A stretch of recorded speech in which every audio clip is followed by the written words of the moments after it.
बिस्मिल्लाहिर्रहमानिर्रहीम। व्यूअर्स अस्सलाम वालेकुम, क्या हाल चाल है आपका? उम्मीद है ठीक होंगे। जहाँ रहे खुश रहें, आबाद रहें, मुझे भी अपनी दुआ में याद रखें।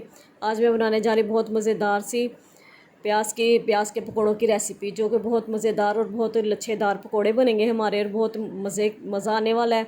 इसके लिए मैंने तकरीबन 4 से 5 अदद छोटे प्याज ले लिए थे। उनको मैंने गोल गोल कटिंग में काट लिया था। ये देखें माशाल्लाह से लच्छेदार जो काटे मैंने प्याज काटे हुए हैं, बहुत अच्छी कटिंग की है मैंने। और अब इसके बाद जो है ना, मैंने हरा धनिया ले लिया था, वो इसमें डाल देंगे। अच्छी सी कटिंग कर ली थी। फिर तकरीबन 3 से 4 अदद हरी मिर्चें ली थी, उनको बारीक काट लिया था, वो भी इसमें डाल देंगे।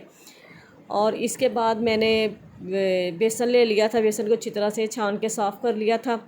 बेसन भी हम तकरीबन 3 चम्मच खाने के भर के इसमें डाल देंगे। अगर आपको मिक्सिंग के दौरान पानी जब डालेंगे तो बेसन कम लगे तो आप 1 चमचा और बेसन का डाल सकते हैं।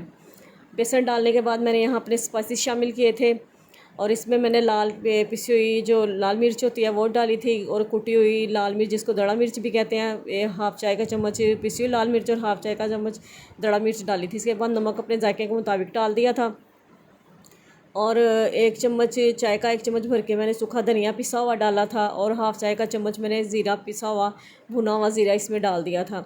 अब ये सारी चीज़ें डालने के बाद इसको हमने अच्छी तरह से मिक्स कर लेना है। पानी हम इसमें अभी शामिल नहीं करेंगे। यहाँ मैं आपसे कहूँगी मेरे चैनल को सब्सक्राइब कर दिया करें, लाजमन सब्सक्राइब किया करें, और बेल के आइकन को दबाया करें, ताकि मेरी नई आने वाली जो वीडियोज़ है उनका नोटिफिकेशन आपको फ़ौरन मिल जाए।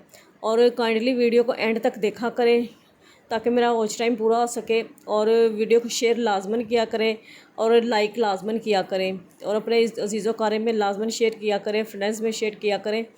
और लाइक का आपने जस्ट एक आपकी फिंगर टिप का वो बस आपने करना होता है। तो हमारा जो है ना, बहुत ही जो मेहनत से इतनी मेहनत से वीडियोस बनाते हैं, तो फिर इसका फल हमें मिल जाता है। फिर मैंने थोड़ा सा अच्छी तरह से मिक्स करने के बाद थोड़ा सा पानी शामिल करके तो अच्छी तरह से हमने मिक्स कर लिया था, और आधे घंटे के लिए मैंने रख दिया था। उसके बाद देखिए माशाल्लाह से हमारा जो पकौड़ों का मिक्सचर है ना प्याज के साथ, वो रेडी हो चुका है। अब मैंने कढ़ाई अपनी अच्छी सी कढ़ाई ली थी, उसको मैंने चूल्हे पे रख दिया था, और इसको ऑयल को मैंने गरम कर लिया था। और थोड़ा सा हमने ना इसमें डाल के देखा था, थोड़ा सा हमने प्याज का पीस डाला था कि ऑयल हमारा गर्म हो चुका है। तो चेक करने के बाद मैंने फिर सारे जो है ना पकौड़े बारी बारी जो है कढ़ाई में डाल दिए थे।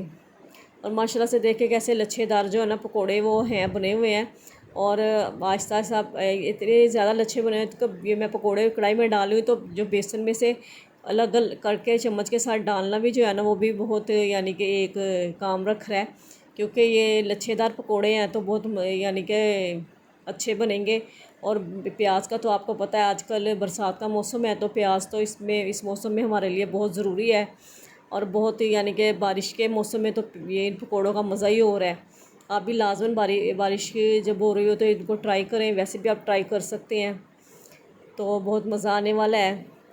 और इसके अलावा जो मैं आपसे बातें शेयर करती हूँ कि आप लाजमन पे बहुत प्यार से और तवज्जो से खाना बनाया करें।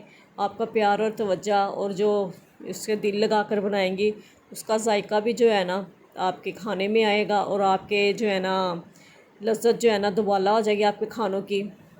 और लाजमन खाना बनाने के दौरान अच्छी तरह तवज्जो से बनाएं, और खाना बहुत यानी कि दिल से बनाएं, तो इसीलिए वो खाना जो है ना उसमें जायका आता है, बहुत रिच जायका हो जाता है खाने का हमारे। अच्छा, जब पकौड़ों जो है ना एक साइड उनकी काफ़ी हद तक पक चुकी है, तो मैंने दूसरी साइड चेंज कर दी है। पकौड़े हमारे बहुत अच्छे क्रिस्पी से जो है ना फ्राई हो गए हैं। अब मैं इनको प्लेट में निकाल दूँगी, और माशाल्लाह से बहुत क्रिस्पी बने हैं। कलर देखिए कितना अच्छा है पकौड़ों का। और आप भी लाजमन इसी तरीके से ट्राई करें। मैं और भी जो पकौड़ों के दूसरे जो पालक के पकौड़े होते हैं, आलू के जो पकौड़े होते हैं, उनकी रेसिपीज़ भी शेयर करूँगी आपके साथ, क्योंकि आजकल बरसात का मौसम है, तो इस मौसम में पकौड़े और स्नैक्स वगैरह तो बहुत पसंद यानी कि किए जाते हैं, और बहुत मज़ा आता है कि बारिश हो रही हो और चाय के साथ पकौड़े वगैरह बने हो, तो क्या ही बात है। ठीक है जी, मैंने सारे पकौड़े निकाल लिए। इसके बाद जो बाकी बेसन वाला बचा था, मिक्सचर बचा था, वो भी हम बड़ा कढ़ाई में आहिस्ता आहिस्ता डालते जाएंगे, और इन पकौड़ों को भी हमने फ्राई करके तो हमने निकाल लेना है। जैसे कि मैंने पहले फ्राई किए हैं पकौड़े, इसी तरह से फिर फ्राई करके हमने निकाल लेने हैं पकौड़े। और माशाल्लाह से बहुत अच्छे बने हैं। और आपने यानी कि मायोनीज़ के साथ भी ले सकते हैं, केचप के साथ या ग्रीन चटनी के साथ भी आप पकोड़े ले सकते हैं। चटनियों की रेसिपीज़ जो है ना मेरे चैनल पर हैं, आप उनको जाकर चैनल पर देखें और लाजमन आपको पसंद आएंगी। और आजकल तो बरसात के मौसम में तो लाजमन चटनियाँ जो है ना वो होनी चाहिए। बाकी पकोड़े मेरे रेडी हो चुके हैं, उनको मैं प्लेट में निकाल लूँगी। और माशाल्लाह से देखे, कलर देखे और इनके लच्छे देखे कितने मज़े के बने हैं और बिल्कुल क्रिस्पी पकोड़े बने हैं और बहुत अच्छी खुशबू आ रही है। और प्याज की वजह से तो ये माशाल्लाह से बहुत ज़ूद हज़म और बहुत अच्छे जो है ना हमारे लिए, हमारी सेहत के लिए भी रहेंगे। और ये देखे, मैंने तोड़ के भी देखा है, माशाल्लाह से देखे अंदर तक पकोड़ा पक चुका है और बहुत अच्छा जो है ना इसका जो है ना खुशबू आ रही है और लज्जत है इसकी। इसके मैंने देखे हरी चटनी ली है, रायता लिया दही का उसके साथ और केचप के साथ मैंने इनको सर्व किया था। उम्मीद है कि आपको ये रेसिपी पसंद आई होगी। लाजमन ट्राई करें इसको और अपने दोस्तों के साथ शेयर करें और बच्चों को भी बना कर दें, बच्चों के लिए भी बहुत अच्छे हैं। बरसात के मौसम में प्याज जो है बहुत अच्छा रहता है हमारे सेहत के लिए, हमारे मैदे के लिए। और उम्मीद है जो मेरी रेसिपी आपको पसंद आई होगी। लाजमी इसको ट्राई करें। कोई मेहमान आ जाए झटपट जो है ना, ये आप इसको मिक्स करें और चाय के साथ पकौड़े आप सर्व कर लें। और लाजमी इसको ट्राई करें। और अब मुझे इजाज़त दें और अपनी दुआ में मुझे याद रखें, मैं भी आपको अपनी दुआ में याद रखूँगी। और आप इर्द गिर्द के लोगों को, अपने प्यारों का ख्याल रखें। ओके जी व्यूअर्स, अल्लाह हाफिज़।